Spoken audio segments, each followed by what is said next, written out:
اور جب ہم نے بنی اسرائیل سے عہد لیا کہ اللہ کے سوا کسی کو نہ پوجو اور ماں باپ کے ساتھ بھلائی کرو اور رشتہ داروں اور یتیموں اور مسکینوں سے اور لوگوں سے اچھی بات کہو اور نماز قائم رکھو اور زکوٰۃ دو، پھر تم پھر گئے مگر تم میں کے تھوڑے اور تم روگرداں ہو۔ اور جب ہم نے تم سے عہد لیا کہ اپنوں کا خون نہ کرنا اور اپنوں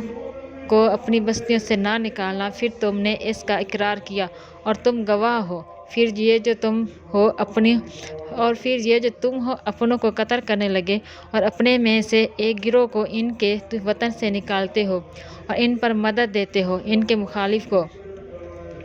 گناہ اور زیادتی میں، اور اگر وہ قیدی ہو کر تمہارے پاس آئیں تو بدلہ دے کر چھڑا لیتے ہو اور ان کا نکالنا تم پر حرام ہے، تو کیا خدا کے کچھ حکموں پر ایمان لاتے ہو اور کچھ سے انکار کرتے ہو؟